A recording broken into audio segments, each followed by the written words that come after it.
end to the cash flow because Well, and it that's could have just too been the close to mob Vegas. Yeah. lining the pockets of the judge who made that Oh, decision. I'm sure a lot of that happened. Yeah, And then exactly. by like 1957, between 50 and 57, this guy Willie Martello, he was trying to make real improvements to this club, and the mob kept sending like he paid something like 5 times for the same shipment of floor tiles. Oh, wow. Every single time they'd get wind, they're sending something to the L right. Well, trash it, and That's all these kind of stories like you see on TV sure. about, one casino trying or, trying to destroy another. And Oh yeah. that Well, would be so much you would see in a movie. yeah, and there's a great story in the book about how he and his niece, Willie Martello and his niece, took a large bag full of money to the Stardust Hotel and met with a bunch of guys at the what do you call it? At the showroom for lunch. Not any of the restaurants. They ate lunch in the showroom. Okay. And his niece remembers, I don't recall ever seeing so many good-looking Italian men in pinstripe suits in my whole life. And after the lunch, they sent her off to go shopping, and about an hour or two later. Willie comes out and there's no money in he doesn't even have the bag anymore. He says we're going to be fine. So essentially he was basically paying them Paying off them off for to leave them to leave him alone. alone. Yeah, Yeah, pretty much. and from that day on, he never had any problems from the mob. And Wow. interestingly, the place didn't become a mob-run place until long after Willie was dead, and there weren't any Martellos out there.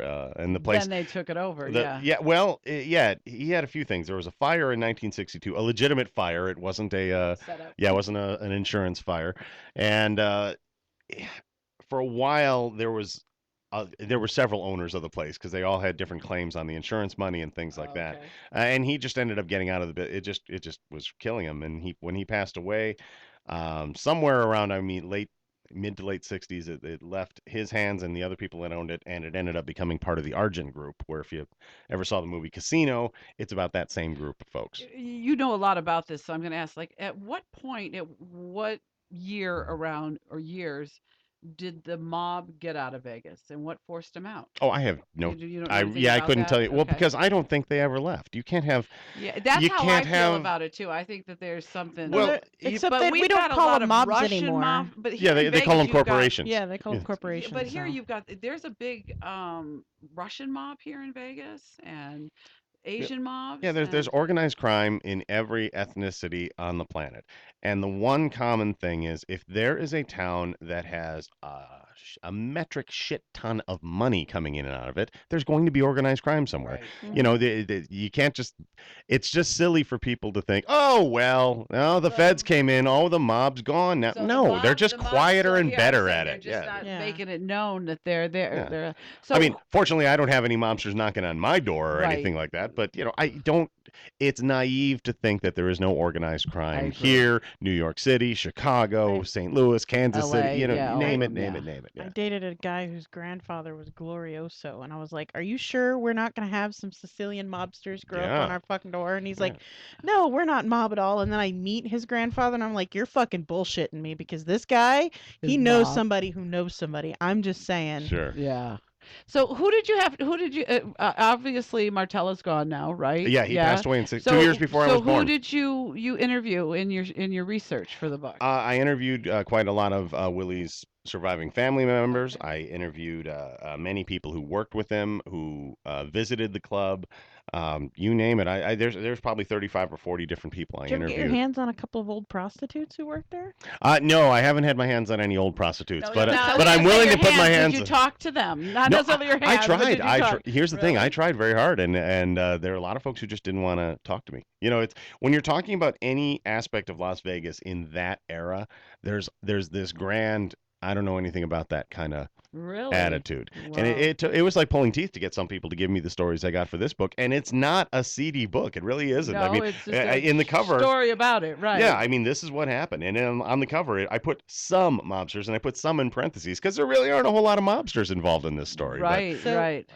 Cali guy in chat wants to know: Did Harry Reid's family have anything to do with prostitutes or the El Rey? here's what Harry Reid's family had to do with prostitutes, specifically in the El Rey. Prostitutes traditionally would get laid on a bed because that's just a good place to bang. Hmm. And Harry Reid's mother did the laundry for all of the businesses in town. So Alrighty. she would do the laundry for every motel, every hotel, everything like that. That's about as far as their existence goes. Mm. I know that it's popular for people to think in this town that, oh well, Harry Reid, he's a senator, and he grew up, he swam in a whorehouse pool and blah blah blah. That's the extent. I mean, I've heard lots of rumors to the contrary, but nobody can come forward with any actual proof. But Right. it is documented that Harry Reid's mom, she was. That's. I mean, they were very So he poor. probably That's. did swim in the pool. Oh, he did. The Yeah. Willie Martello installed the first swimming pool in Searchlight, and it was essentially it started as a pool just for the working girls, and then later became an amenity for the guests. And he would open it up once a week for the children of Searchlight to come in and play. I mean, Harry Reid learned how to swim in that particular pool. That's cool. Well, Yeah. Harry Reid is a true Las Vegas. I mean, No, he's not. He's no, from Nevada. Searchlight. He's A a true Nevadan. Searchlightan. A He's Nevadan. a true He is a Nevadan. Nevadan, yes. Nevadan. And he never. I sent out numerous requests to speak to him, and I never got one returned. Really? So I would I love don't for him think to. that's part of his life. He probably wants to tell about his mother changed Well, the sheets in a whorehouse. no, it's funny. In Well, she his didn't change him. She just washed him. Yeah, she just watched him. Okay. Well, maybe change him. Who knows? Who knows? But he did. In his two books, he talks about Willie Martello and the El Rey Club. And if I were a politician, most politicians would dream to have a story like his. Oh, Right. growing up in poverty, my mom And did look the where it laundry at a came. whorehouse and blah blah blah. And look where he ended up. I mean, You're right. that's a it's great the, story. It's the whole Obama That's the story. that's the Absolutely. rags to riches story. Yeah. everybody exactly. wants. The problem is, as we well know, it's no longer 1960, 70, or 80 when friends can talk about politics civilly and still go out and have a beer. It's 2014 where every asshole on the planet, fuck that Harry Reid and this stupid shit. Dude, I didn't even his name's in the book. That's all it is. And people immediately, he went ahead and put these things in his own books about his humble beginnings. Right. Well, there are radio personalities that will only, when using his name, address him as Whorehouse Harry. So I'm Really? sure on some level, he wants to distance himself from that sort of thing because it's fine for him to tell the story about how there were many brothels in town and that may have been the only place to make money. It's a whole nother thing if somebody wants to ask him about it. And, I Right. still welcome the chance to talk to him because, You can always make a second or third edition. Yeah, I hope This to. is your second edition, right? Well, technically, yes. This one right here I'm holding is actually a first edition, full of plenty of typos. The revised edition actually has it's cleaned up a little bit, and I clarified a few of the stories, just added a little bit more clarity, and there's two more pictures in the new In the new version. But version. to call it a full-on revised edition isn't really.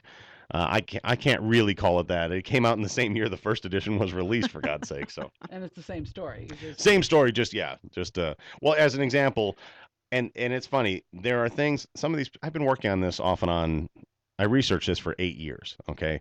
Almost a full decade of my life. Right. Some of the photos I got didn't arrive until about a month before we went to press. Mm. Some of the facts, like one fact that I had to correct in the somewhat revised edition, I didn't get them until after the book was out.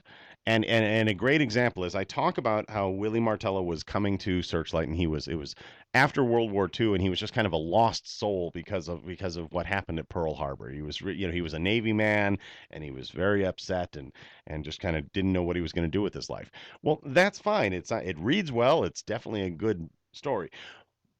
That being said, it would have been nice if I'd have heard prior to press time that the reason he was so upset wasn't that okay, so many of my brothers, ended up dying. No, he was on shore leave from the USS Arizona the day Pearl Harbor Oh my happened. God. So that little fact I had, once Yeah, I that's found a that, huge little that's a Wow. huge thing. Yeah. I mean, it makes a huge difference Oh, in in the a man's story. psyche. Yeah. Absolutely. Exactly. It tells a lot about why he led this cavalier lifestyle where, money meant nothing to him and he loved every woman on the planet that he could get his hands on and drank and smoked.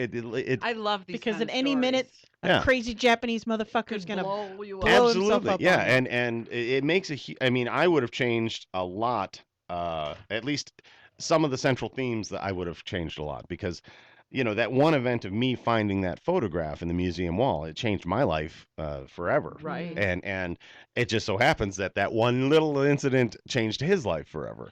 When I And read a book like this or watch a movie based on a book, This should be a movie, by the way. yes, it really I should. Somebody out there, get this in the hands of somebody that can turn it into a movie. All right. Not only do I need the paycheck, but it's a really damn good story. Let me think. We know people. We do know people. That's right. We do. Next time you're but shitting on I somebody, always you should just say, "Hey, I we know should read people this." other than the shitting world. Oh, I figured as much. I gathered. And you'd be surprised what kind of big fucking swankies in LA want to be shit on. Oh, of course. Well, the more powerful the person, that's The Exactly. twisted they The are. more discreet they well. want you Let's to just be. say I very rarely get to tie up and spank a woman that doesn't have a really good job or a lot of children and a lot of There you power and go. responsibility. So Exactly. it's the same on the other Same end of the thing, world. honey. So you were saying I when was you saying, read, well, you know what? I think like how much of it, like you hear the story, but you have to make it book worthy. So how much is it? Let me beef this up a little bit. to be there really isn't a whole lot that I embellished upon Okay. No poetic because license. yeah, there's not really a whole lot that I can say, simply because this guy's life in and of itself was so fascinating. He was a crazy man. He was a visionary. He was doing things out in. He wanted modern day Vegas in Searchlight, In Nevada, Searchlight, Nevada. in 1950. Now, So those it of you takes a that don't know, Searchlight is between here and Boulder City. yeah, Searchlight. it's about And it's 57 the miles middle south it's of Las still, Vegas. to this day is in the middle of nowhere and there's surrounded by mountains. Yeah, there's not Tiny. much Yeah, there's there. nothing there. One light. There's a gas And a station. casino. What is that one at the top of the The mountain? Searchlight Nugget is out there. Right. And Right. but everything I learned, I mean, I learned early on that I wasn't related to the guy, which all I want, it was only supposed to be a hobby anyway. It was Right. just supposed to be, hey, is the guy alive? Can I get a few cool stories? Maybe collect a poker chip. It wasn't supposed to be 8 years of my life. It wasn't supposed to be me going through junkyards trying to find artifacts from the place and meeting some of the crazy people I've It met. became an obsession for a while. Huh? Well, as I tell people, if it was supposed to be a hobby and it just would have ended right with, oh no, he died in '68 and you can't find anything, then that's fine. It wasn't that. Everything I learned, particularly including and after finding out I'm not related to him, everything I learned was so compelling and fascinating. I was like, wow, he should be famous. How come people don't know this about him? Right. Right. How come people spend every day of their lives talking about Howard Hughes and Steve Wynn and Bugsy Siegel, and this guy he had as profound an impact on Las Vegas as most anybody else has in 60 years or more. Right. And there was a great story. Willie Martello's nephew Bob put me on. Once we became friends, he started putting me on little quests every once in a while. And I get an email from him. He said, "Hey, see if you can find this guy named Jerry Schaefer. He was a quick draw cowboy, a stunt man, and a movie director. He made a movie with topless women in it at the El Rey Club." And he didn't have the title of the movie. All he had was the plot. And Oh, wow. and the plot was and I wish I were joking. The plot is a cowboy falls off his horse, hits his head. Every time his head hurts, everything around him turns into a topless woman. Boom. That's the plot of the movie. There's not much to it. So like cactus turn into Cactus, cows. He'll be at a casino. The dealers, boop, there you go, Oh, boobs. God, how fun. And I mean that was the plot. That's Now, hysterical. so I Sounds go. like a I'm movie like, Cali guy would make. yeah. And I have no idea how to find. I go on the Internet Movie Database, and the closest I find this movie called Tonight for Sure, produced by Searchlight Productions in 1960 or 61. I'm like, okay. I read the plot synopsis. I'm like, it's pretty similar. We're getting good. And then I see a name on there. I see a Jerry Schaffer. I'm like, oh, misspelled, but maybe it's the same guy. Then I see produced and directed by Francis Ford Coppola. Seriously? Seriously, it's on the poster. There's a picture of it in the book. There's a poster. Wow. Now I'm looking at this, my head's exploding. I'm like, if this is even remotely true, if this is even the slightest bit true, somebody should write a book about this guy. Yes. And I'm sitting there at my desk with all of these things I've now collected, all these stories, all this nonsense. I'm like, well, you stupid son of a bitch, you should write the book about it. And that's when I just kept going and going and going. And because, like I said, everything I have learned about the place, there are stories in here that I couldn't have made up if I tried. And I'm a fairly creative person. I've been writing since I was a kid. I'm an entertainer. There are just stories in here I couldn't make up. They're just so funny and so clever. And he was just a classic Nevada gambler character guy. What's your favorite Willie Martello story? I have, oh God, it just depends on the day. There's one that I really like. He was married. We're still discovering wives he had.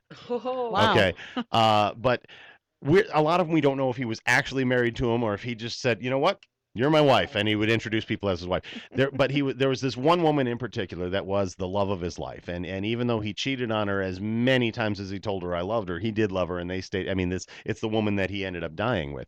But there's a great story about one of the times, they kind of had an on again, off again relationship, and one of the times when they were off again, she was in Las Vegas having dinner with the gentleman at one of the major hotels. I think it was the Thunderbird, one of those types of places. And Willie was pretty popular and pretty well known, even though Searchlight was an hour away. Nobody knew that he and Estelle were not necessarily going out at that particular time. So of course Willie gets a phone call from somebody at the hotel. Hey Willie, I just saw Estelle. She's eating dinner right now. Is that my agent? Tell him I'm Sorry. Sorry. So he gets a phone call and I just saw Estelle. She came in walking with such and such. They're having dinner right now. Hangs up the phone. Now, Searchlight is an hour away. Right. Approximately 30 minutes later from Searchlight, Willie comes storming into the restaurant in this beautiful white suit and his cowboy hat, finds his girlfriend, wife, Estelle, whatever, and picks her up, literally just grabs her, picks her up from the table and says, I used to have a woman who looked just like you, but you couldn't be her because no woman I date would ever be seen with a bum like this. And then leaves and then takes off. And like the people at the hotel are like, Willie, hey man, why don't you stick around? We'll get you some food. He goes, nope. I came here to do what I had to do, and he leaves. Oh, That's it. He just makes this drive just to, what are you doing with this and leaves. Oh, I mean, that's that's just silly. I mean, And then, things of like course, that. like 3 days later, she's back sucking Willie's dick, going, "I missed you so much, Oh, babe." possibly. Yeah. Who knows? Probably that night, Who knows? yeah. Another great story. When his casino burned to the ground in January Totally 21st, burned? 1962. Everything but the El Rey Motel, which is actually still in Searchlight. You could Okay. still stay at one of the buildings Yeah. there, and they haven't changed much since 1957. uh, when it burned to the ground, there are two great things I like about it. First off, it just went up quickly. I mean, it just burned and burned and Made out of nine, straw and paper. yeah, pretty much. Matchsticks. 90 minutes, the whole thing is gone. Wow. People who were there remember seeing, the fire department. They didn't have particularly good fire equipment, so it was just insufficient amounts of water. So they really couldn't save it. Two things I remember: the story. People remember the story of seeing a man on an A-frame ladder with a garden hose trying to put out the fire. Aw. And that man was Willie Martello. Okay, and at one point when he realizes it's a lost cause, he gets down off there, throws the garden hose down, and just goes piss on it, and walks away. Now, I lead off the story here. I will read if I can find it quickly Absolutely. here. There's a little.